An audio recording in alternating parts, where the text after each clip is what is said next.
everyone! Welcome to Cricut Time! If you like this video, subscribe for more project ideas and tutorials on all things Cricut. For today's project, I will show you how to make a cake topper. Let's get started in Design Space. Bring in a text box and write in the name.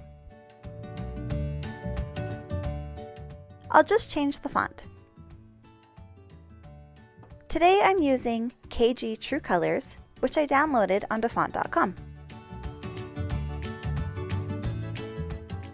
This particular font is too skinny to be a cake topper on its own, so we will need to add in an outline to thicken it up a bit. I will be doing 3 layers today to add a bit more color. Click on the name, then up at the top, click on Offset. This layer will be a black thin outline, so I'll just slide the slider until it looks right.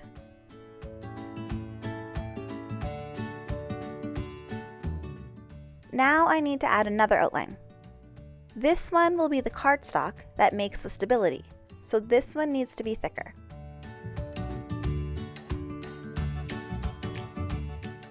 That looks good.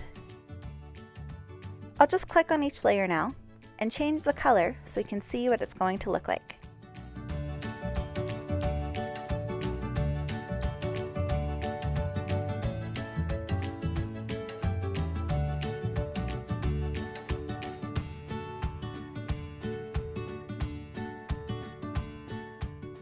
Now I just need to select all of the layers and make it the right size. This will be going on a 6-inch cake, so I'll make it 4 inches wide.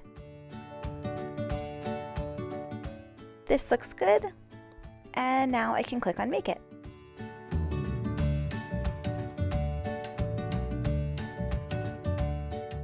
For this first layer, we'll be using glitter cardstock. Vinyl cuts out nicely on the vinyl setting, but glitter cardstock can be a bit trickier. If you're using a Maker or Maker 3, choose glitter cardstock from the drop-down menu.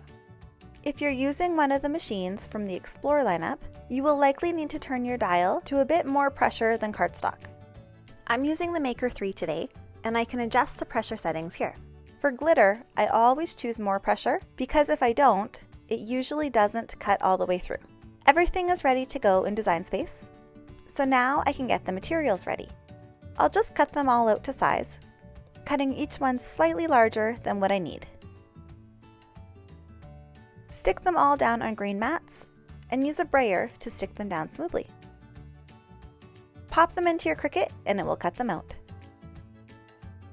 Once the cut is done for the glitter cardstock, I'll use my lifter and check if the design is actually cut out before I unload the mat from the machine. If you find that yours is not separated, just press the triangle and run it through your machine once more. Just remember, you can only do that if you don't unload the mat from the machine. My Cricut is done cutting, so now I can weed the vinyl. I'll grab my weeding tool and pull off the background.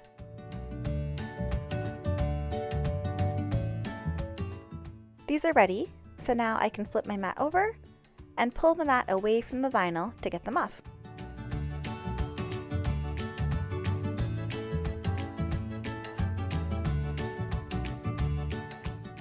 For the cardstock, you can use your lifter tool to help take the cardstock off the mat smoothly.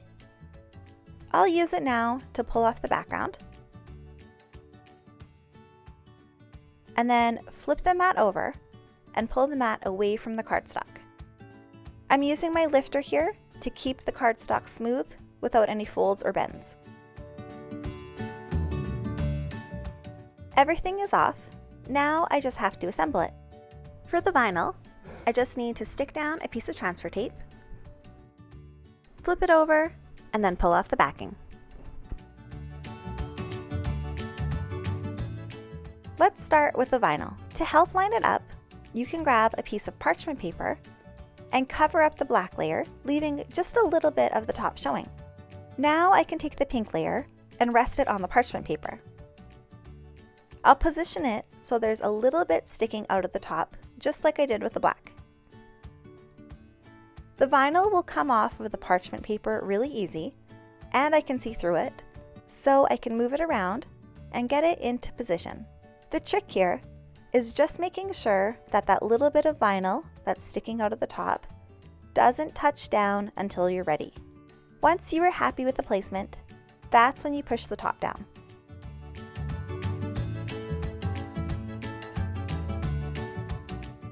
This will keep it all in place, and now you can just carefully pull out the parchment paper and then stick the rest of the design down.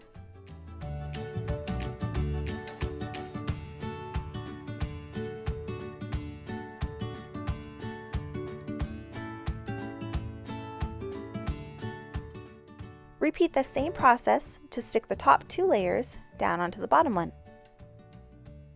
Put the parchment paper down, line the vinyl up with a little bit sticking out of the top, and when it's in position, stick down the top and pull out the parchment paper.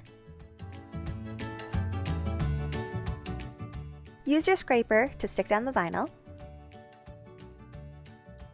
and then peel off the transfer tape. Well, this topper is ready.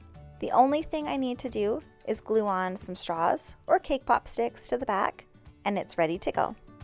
Thanks for watching, and don't forget to subscribe for more project ideas and tutorials on all things Cricut.